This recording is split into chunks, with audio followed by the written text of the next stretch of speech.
I thought we'd seen enough of J.K. Rowling, but it turns out she has some more interesting things to say, and by things to say, I mean harassing another woman because she would not debate her. So in today's video, we're going to be discussing what J.K. Rowling has been up to recently, and all of this is either alleged or it did happen, and it's just me discussing what happened and offering my opinion on that. With that being said, I am pretty shocked, and I do want to put a content warning in this video.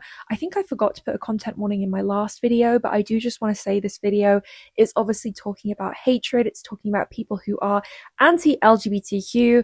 It's talking about people who are TERFs, which, if you don't know, a TERF is a feminist, not really a feminist, who excludes trans women.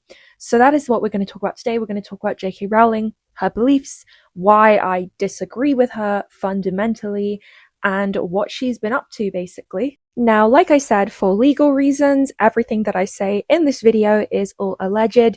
I am not trying to accuse anyone of anything. This is me offering my personal opinions on a topic, on a talking point online, as I always do. It would be interesting to go through somewhat of a timeline of J.K. Rowling's trans behavior. This video, I'm actually going to be referencing a really good article that I found from a website called The Week. Now, I also had a couple other articles that I used for this video, but this is the main article that I'm referencing, which is by someone called Tiara Coleman. And this article is so well written because it covers kind of like a timeline of J.K. Rowling's political beliefs. So we're going to be using this to kind of reference in my video. If you are new here, welcome to my channel. My name is Evie Bunny. I make videos about J-fashion, feminism, LGBTQ activism, and also just cosplay and nerd stuff in general. So I have a lot of different topics I talk about on this channel, and my channel is for everyone except for people who are hateful. So if you are hateful, time to leave because you are not welcome here, my enemy. So first of all, if you guys don't know who J.K. Rowling is, which I'm assuming the majority of you guys do, she is the author of Harry Potter, which is a super famous book series from like the 90s, I believe. Was it from the 90s or the early 2000s? I'm not sure. Yeah, super famous book series. She wrote and obviously became movies and like a play and all of this stuff. So she is just incredibly famous in terms of like book like authors. She's like one of the most famous authors, I guess. What she's become kind of infamous for recently is her comments specifically on transgender people. Now, what's interesting is that J.K. Rowling doesn't necessarily post, at least from what I can tell, a lot of hate about other people in the LGBTQ community, but for some reason she seems to like hate trans people so much, which is so weird. So let's review some of her actions from way back when until now. One of the earliest instances of J.K. Rowling doing something that is actively bigoted was her liking an anti-trans tweet, which she said was an accident, and this happened in 2018. In March 2018, J.K. Rowling liked a tweet which was referring to a trans woman as men in dresses.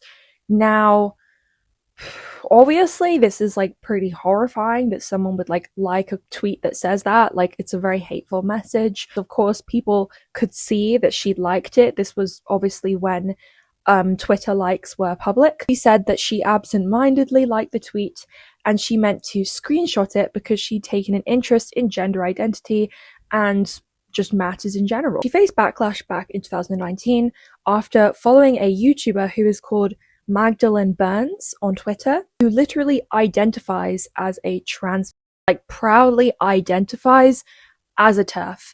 And again, if you guys don't know what a TERF is, it's someone who is a transgender exclusionary feminist. I don't believe that you are a feminist if you exclude trans people from your feminism, because that means you are not a feminist for all women. You're just in it for yourself, which is pretty obvious. This person that she followed made videos with titles such as "There is no such thing as a lesbian with a certain body part." You can kind of guess, I'll put it on screen censored. Which is like very creepy. And asked about why she was following someone who believes that hate speech is a good idea and likes to try and police people on their bodies and is being transphobic. J.K. Rowling responded saying that she followed Burns because Burns is an immensely brave young feminist and lesbian who was dying of an aggressive brain tumor because she wanted to contact her directly. Now, again, you guys know my beliefs. I don't think that you can be feminist and also be a TERF. I think that the term TERF is a contradiction because feminism is for all people and it's for all women. It's for all types of women. And I find it very privileged that you can only see feminism through the lens of the type of woman that you are. Just because you cannot relate to someone or you cannot empathize with someone because of their lived experience, the way that they grew up, or the fact that perhaps they grew up where they were not able to express themselves. In a way, it's a very misogynistic way of viewing being a woman, but people who identify as women, who identify as men, or who identify as non-binary, whatever you identify as, they were not born that way. Like a lot of people, they realize these things later on. It's completely natural. It can happen. I think that gender is very fluid. I think a lot of people experience having fluid gender. I don't know why, people think it's feminist to hate on certain types of women. And, as someone who is feminist, I have to say it is really, really important that when you follow other feminists, you have to check what their other beliefs are, because unfortunately, there are a lot of people who are bigoted in the feminist spaces. And it's one of the reasons why I decided to become a feminist content creator, because I realized that there's not a lot of openly queer LGBTQ people who are in this space, because a lot of feminists are, and not to generalize, but a lot of feminists are quite quiet about trans. And so I really wanted to try and make more videos about this, because I feel like it is so important to have this conversation be opened and to have feminists talking about this and saying, obviously this is absolutely not okay. And actually transphobia is directly linked to homophobia, is also directly linked to misogyny. The way that trans women are treated is unbelievably misogynist.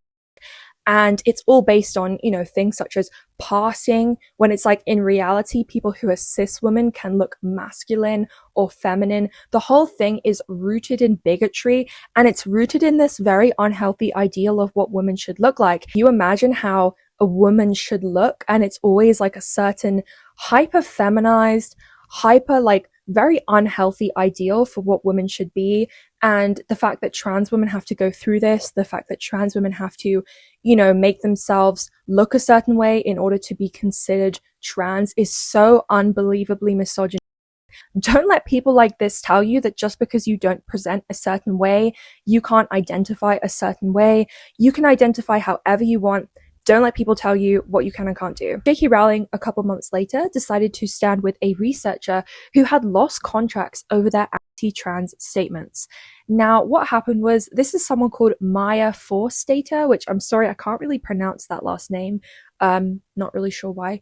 And at the time, this researcher had been waging an employment discrimination battle as her contract with a think tank wasn't renewed after she made a series of trans statements.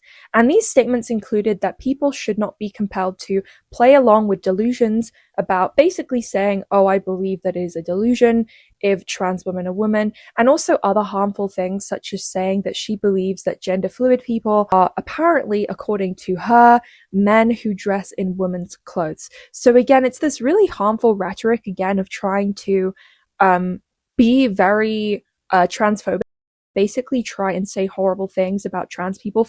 No one asked for your opinion.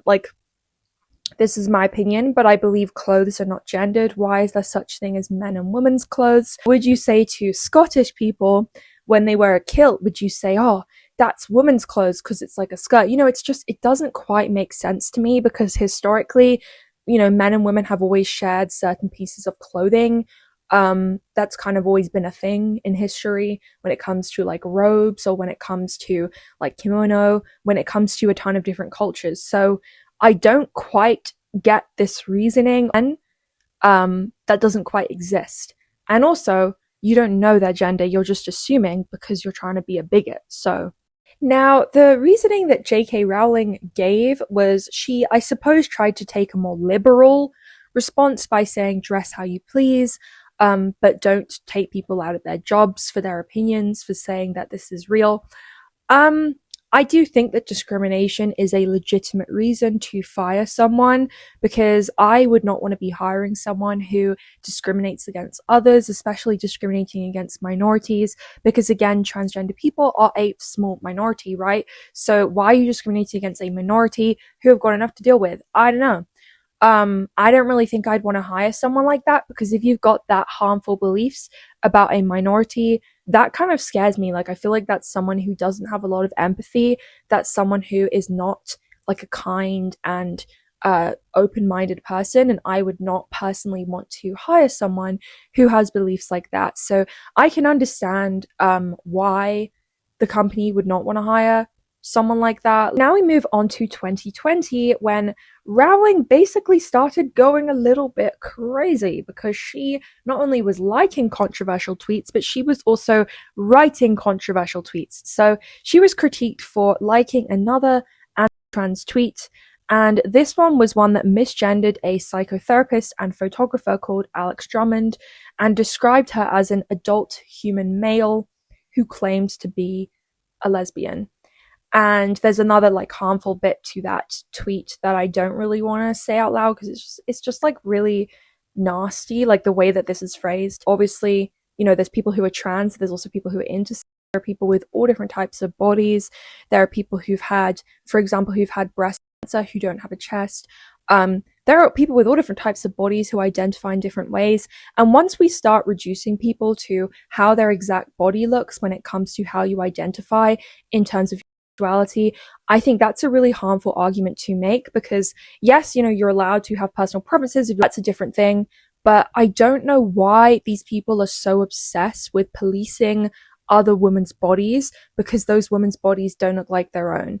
That to me feels very, very pointed at these women, because it's like saying that women always have to look a certain way.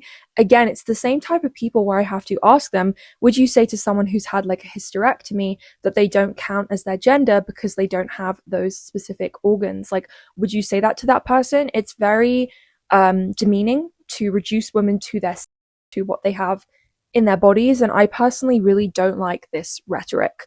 Because again, like, there's more to being a woman than just having like your chest or having your ovaries. You know, there's a lot more to us, and I think that's so unbelievably insulting, to act like being a woman is just reduced to having certain body parts. Like, the experience of being a woman is so much more complex than that, and you cannot tell me that someone who is a trans woman has not experienced what it's like to be a woman. They absolutely have, and I don't know why you don't believe that. Like, that's a bit weird, because like, I don't know, that feels very hateful to me. Here is the tweets that she personally tweeted, which I think I remember this. This is like bringing back memories, because like I forgot a lot of this, because this was like 6 years ago. This was in COVID. So here is what she said during this time. Tweeted about an article with a headline saying, "Creating a more equal post-COVID world for people who menstruate." And again, I don't have an issue with this title, because people who menstruate can mean a wide variety of people. Because yes, in this conversation, we always forget that trans men exist. It's always about trans women. Can we just remind everyone that trans men exist? Trans non-binary people exist. There are people who do menstruate who are not women, who do not identify as women. And I think that's super important just to let people know, because yeah, that's a good gender neutral term to talk about people who menstruate. And J.K. Rowling's response to this was, for some reason, she got really upset by this, which I don't know why, because this is a very harmless like article title. And she said, "People who menstruate. I'm sure that there used to be a word for those people," Rowling said. "Someone help me out. Wumben, wimpened," and then obviously like trying to say like woman. And then the next month, she then decided to say more, which obviously she's, you know, during COVID, she got nothing else to do. I don't know, she's just being hateful. And she then put a thread defending liking a tweet that compared hormone prescriptions with antidepressants, and health professionals are concerned that young people struggling with their mental health are being shunted towards hormones and surgery, which may not be in their best interests. Rowling said on her Twitter, she said that it was a new type of conversion therapy. She essentially compared taking hormones to conversion therapy, which is insane. I genuinely don't even have words for that. It's not like a light-hearted decision that people make. I think that a lot of the time the right has this huge misunderstanding when it comes to hormone therapy. Like for the vast majority of cases, hormone therapy takes a long time to get. People have to go through a lot of therapy. They have to go through a lot of different steps in order to qualify for it. And that is because, yeah, like it is hard to get for a reason, because it is very serious. Sure, it is serious, but the people who take it, they know that. You're acting like people are not aware of the side effects. I'm sure there are some people who aren't, and that's a conversation we can have. But if we're going to have that conversation, let's not call it conversion therapy. It's not conversion therapy. That is a very different thing. Historically, conversion therapy has always been very anti-LGBTQ. We're talking about something that can save people's lives. Like, make no mistake, hormone therapy can and has saved people's lives. There are people who have been close to suicide because of their mental state, and because of hormone therapy, they've been saved. So I'm not sure if I really think this makes any sense. So because of all of these tweets and, her getting, I guess, a lot of backlash, Rowling then had to publish an essay defending her stance, because actors were speaking out against this, obviously saying they disagree with her because, yeah. So Rowling published a 3,600 word essay on her website about why she's spoken out about these issues, which, I'm sorry to say, I'm not going to read all of it, but I'll read some of it to you guys. And she said that she was worried about the new trans activism and the huge explosion in young women wishing to transition, and also about the increasing numbers who seem to be detransitioning. Now, I do just want to put some stats on the screen for this, because I do actually have some numbers, which is that people who detransition are a very small minority. And I feel like this is a really big talking point of people who are on the right. They always bring up detransitioners to be like, oh, look, there are all these people who tried doing it and it didn't work for them. And I want to remind you guys that, like, yes, if someone does detransition, that is totally valid. And I hope, that they're okay. I wish them the very best. I don't think that every single person who transitions, we don't know for any person how they're going to react. You know what I mean? Like, you don't know. Like, of course, people could detransition. That's a very real possibility. But let's not pretend that this is such a huge, wide-scale problem, because this is a very small minority of people. So it's not necessarily I feel like the fear-mongering is not necessarily a great idea, especially considering, like I said earlier in this video, this is life-saving medical treatment for a lot of people. A lot of people who are trans, this is basically the difference between them doing this or not being able to live at all, because in their body right now, it is too painful for them to exist. And that is a level of pain that I think someone like J.K. Rowling is not considering. It's very, to me, this feels like a huge lack of empathy. I get it.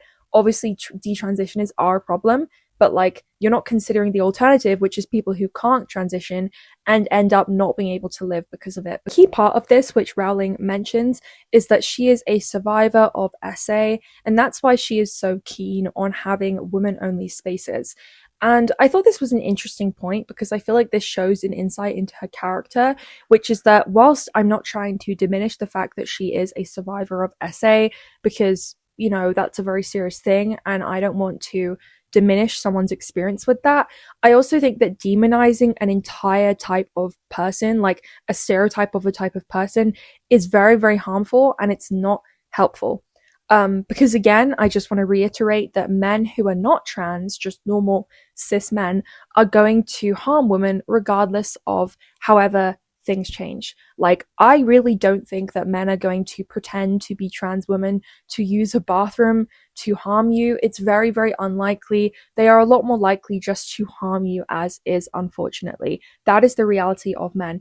Trans women are not predators. And I feel like I have to just say this again, but this framing trans women as predatory and weird is so unbelievably transphobic. So untrue as well, because you look at the majority of trans women who are literally just trying to live their lives, and you see so many women online who talk about this, and they say they can't even use public bathrooms because they don't want to make people uncomfortable. And that makes me so truly sad, because like, you are scaring people out of a space where they very well could need it. Because if you look at a lot of trans women, they don't feel safe in the men's toilet either. Like, it's not safe for them.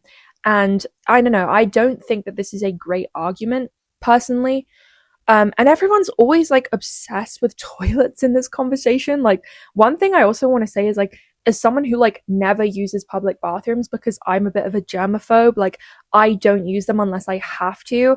I will always use my own bathroom. I don't like using public bathrooms. I hate germs, so I don't use them. Even on the plane, like, I have a 16-hour flight coming up. I will try not to use the bathroom on the plane. That's how bad my like germophobia is.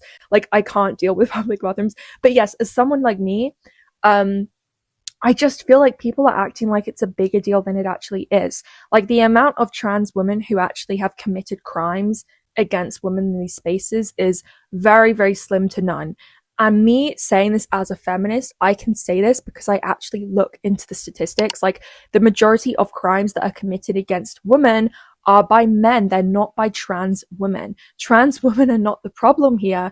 It's men who are the problem, not trans women. And don't call trans women men, they're not. J.K. Rowling also won an award during this time. She won the Robert F. Kennedy Human Rights Ripple of Hope Award in 2019, which the president released a statement expressing disappointment that the author had chosen to use her remarkable gifts to create a narrative that diminishes the identity of trans and non-binary people. And because of this, J.K. Rowling announced that she would return the award, and she did actually say in this that they incorrectly implied that she was transphobic and that she is responsible for harm to trans people. And she also claimed that she donates to LGBTQ charities and is a supporter of trans people's rights, which would be amazing. But then I'm really confused why she would tweet all of these harmful things and like all of these harmful things if she is a supporter of trans people's rights, because this behavior doesn't match what she's saying. And I'm a bit confused by this because I feel like it's kind of a bit hypocritical. But maybe this was also her kind of trying to save face a bit. And then J.K. Rowling published a new novel called Troubled Blood under the pseudonym Robert Galbraith, which I think she's used for other books as well.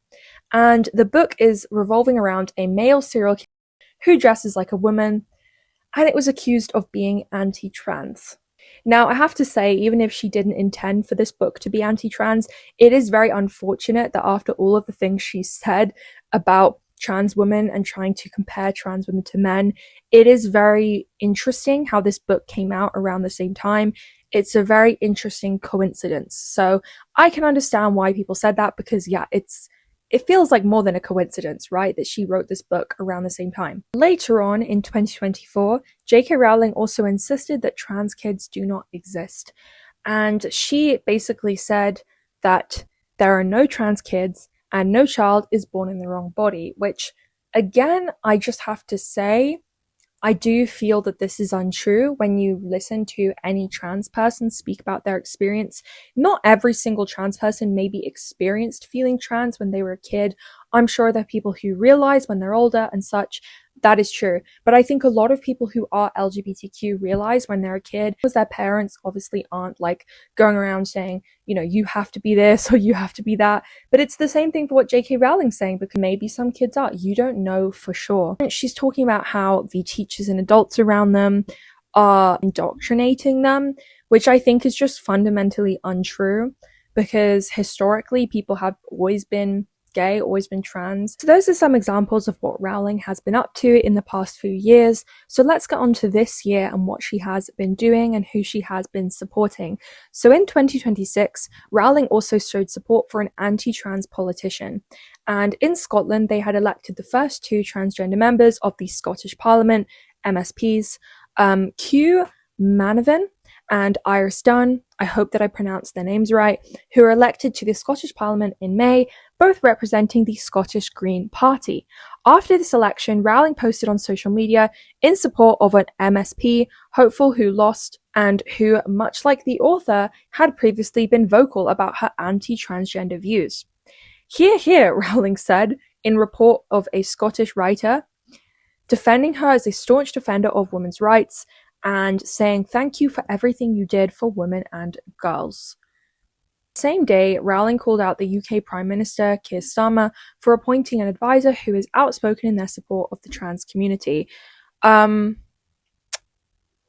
Yeah, so she's definitely not stopped in her beliefs. She also accused the BBC of pushing propaganda in a headline just because they were talking about transgender women who were being considered to be banned in female school and college sports.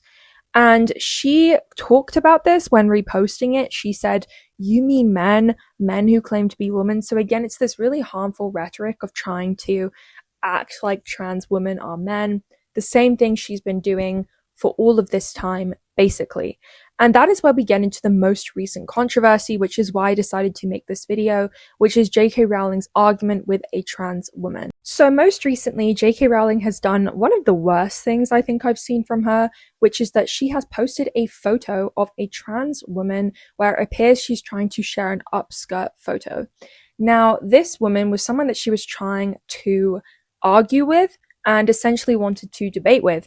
And it is a podcaster called Frida Wallace. Now, Frida Wallace in this photo, which I find it really weird that people always ask me to show the photos for this type of thing, because it's like, you guys want to perpetrate a literal crime of an upskirting photo. Actually said to this person was, she said that this person, Frida Wallace, this woman, was a powerful exhibitionist who was having the time of, and again, misgendering her and saying his life.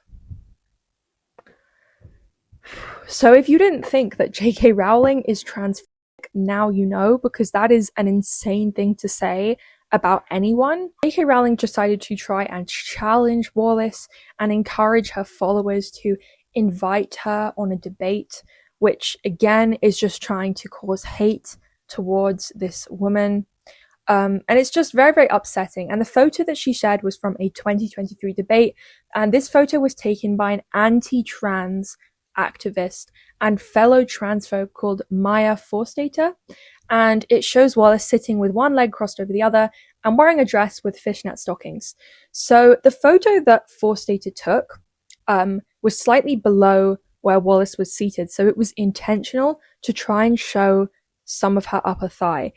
And a lot of people said, because of this photo, they said, oh, that doesn't count as an upskirt photo because you can't see like everything. Guys, why are we victim blaming? Respectfully, if someone took a photo of me and it was that type of angle and you could see my upper thigh, I would feel that that is an upskirt photo. That is definitely an upskirt photo. Just because you can't see someone's complete like naked body doesn't mean that it's not an upskirt photo. And I don't like the narrative that we have to like victim blame people to the ground unless you can see everything. That is still a photo taken of someone without their consent, a very revealing angle, and also taken intentionally to try and embarrass and humiliate them. So that is absolutely unacceptable and disgusting. Not only is this a photo that she didn't know was being taken of her, which yes, it was in a public space, but it was obviously a photo that is not the type of photo you would want to be shared if it's showing that much of your upper leg and you didn't know that it was taken. But also I do want to say that it is very victim blamey that you would use a photo of another woman who did not know the photo was being taken of her and then go on to say, that's how you chose to dress, which is what Rowling then went on to say. And here's the thing, right? This is where it really does get into feminism, because it is so anti-feminist to share a photo of another woman. And yes, she's obviously trying to debate this woman by, challenging her and saying, oh, well, why don't you, talk about any topic you like with me, blah, blah, blah. But it is so anti-feminist to share a photo taken of another woman without her consent. She didn't know this photo was being taken. And I don't know how anyone could justify this, because as we know, upskirting and taking secret photos of women has been a problem for aeons. One of the things that I always bring up is how taking secret photos of women has been a huge problem for a long time. It's something that we're really trying to tackle when it comes to feminist topics. I really do find it hypocritical, unbelievably hypocritical, that J.K. Rowling would share a photo taken without this woman's consent when trying to argue with her, because not only is this extremely anti-feminist, but it's also very predatory to do that to another woman. I mean, you know, you could catch me disagreeing with someone all you want. I'm not going to share a photo of them that shows them in a compromising situation, because that is essentially revenge. And I know a lot of people tried to argue against this, and I did get quite a lot of comments telling me, oh, well, it doesn't count as an upskirt photo because you don't see anything. Here's the thing that you guys fail to understand. Any photo taken without your consent, first of all, is wrong. And secondly, any photo taken from a low angle, trying to show up someone's skirt, trying to ridicule them, trying to make fun of them or to demean them in any way, that is absolutely an upskirting photo. And just because you can't see someone's, you know, entire underwear or whatever it is, doesn't change for the fact that this is an upskirting photo. So I can't even believe that that is like part of the debate, that people are saying it doesn't count as one.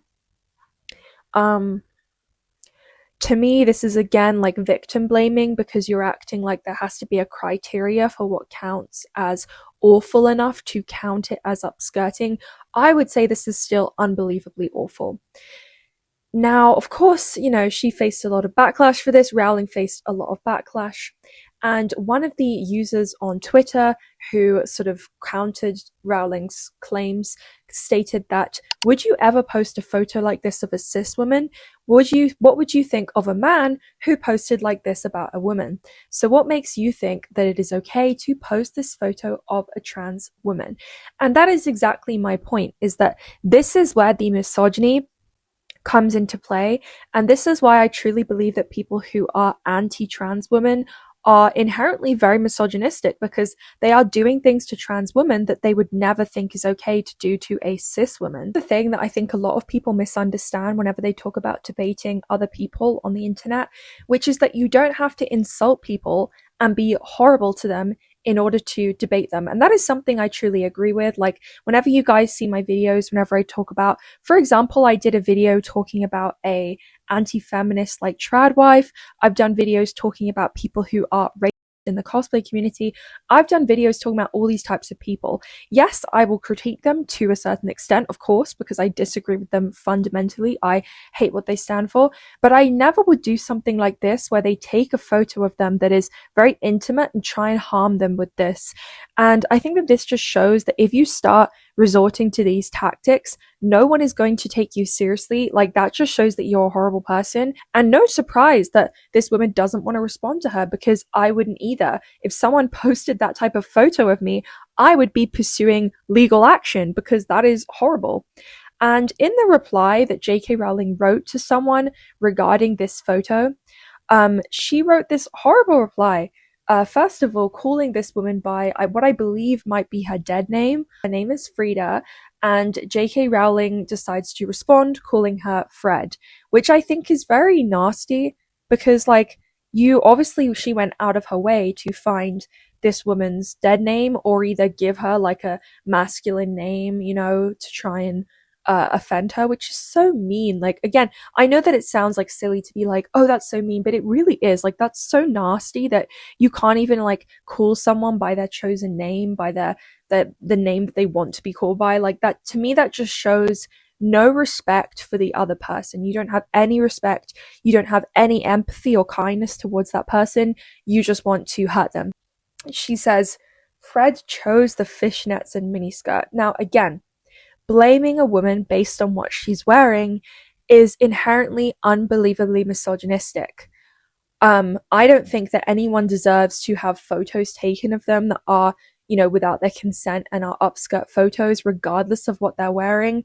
That's just not okay. And, like, again, you can take a photo of someone from a higher angle and not have that happen. It's very telling. Weird and creepy, like, that you're calling someone an exhibitionist just because they're wearing a miniskirt.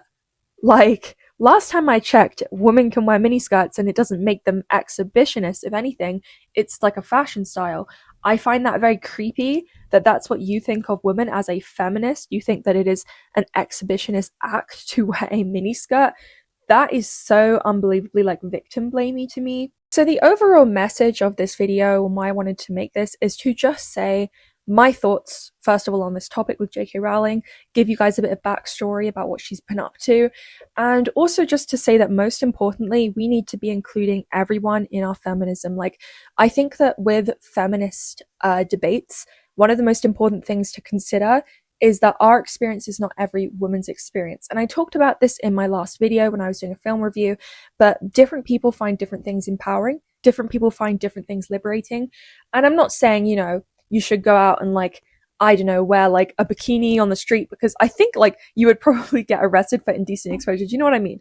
But like wearing a miniskirt is very normal. Most women who are, you know, young, like, I don't know, my age group, like 18 to 26-year-olds probably like would wear this. Like most young women would wear a mini skirt and fishnets. Like, does that mean that I'm trying to be an exhibitionist?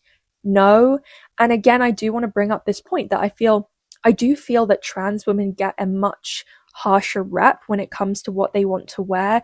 It's always like, oh, you're an exhibitionist if you wear, you know, more revealing clothes. And it's like, God forbid a woman just wants to wear a miniskirt. Like, what is this? Like in a monastery or something? Like, I don't know. There's nothing wrong with wearing a miniskirt. There's nothing inherently sexual about wearing a miniskirt. Miniskirts are just a type of clothing. Like, that doesn't mean that it's objectively wrong to wear one. At the end of the day, like, if it was a cis woman, as they pointed out, as another commenter pointed out, she would not be having this problem. So it really puts into the perspective how there is one standard for cis women, and then there's another standard for trans women that J.K. Rowling seems to have. And I find this unbelievably unfair, because I think that everyone should be able to wear what they enjoy wearing. There shouldn't really be this kind of divide of, like I said before, I don't really like the idea of gendering clothes. I think that, you know, anyone should be able to wear whatever they want. Obviously, as someone who is very feminine, like I dress in very feminine clothes, I don't necessarily feel like they should have to be feminine or masculine. Like, you can kind of just wear whatever you want, in my opinion. Like, if it makes you happy and it's not hurting anyone, I don't really see the problem, because again, this is not hurting anyone. By wearing a mini skirt, it is not going to hurt people. Seeing a woman in a mini skirt, it's just not. Like, she's literally just existing.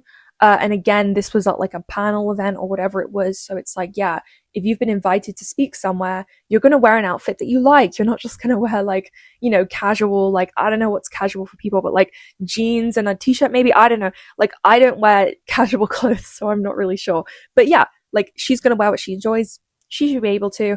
At the end of the day, the moral is you should be able to wear what you enjoy. We should not be judging people based on, oh, this woman is this woman is that. I feel like the moment that we try and separate women and try and act like, oh, you know, trans women can't do this, or like trans women shouldn't do that, that is the moment where you lose me. You are willing to say really misogynistic things if it suits your narrative, your twisted narrative of the story. That is not feminist. Okay, those are my thoughts on the most recent controversy with J.K. Rowling. I'm feeling a bit faint now because it is so hot in Japan, as I said earlier in this video. So I am going to go and get some water because I am so dehydrated. But thank you so much for watching. I hope that you enjoyed this video. Please do remember to subscribe. We are almost at 50k. That is the goal right now. So I'd be super happy to have you as part of my community, my bunny community. I hope that you enjoyed this video. I make videos about feminist and LGBTQ content usually, and I also talk about like J fashion, gaming, nerdy stuff. So if you enjoy any of that, please do subscribe, like, comment and subscribe, and let me know your thoughts in the comments below.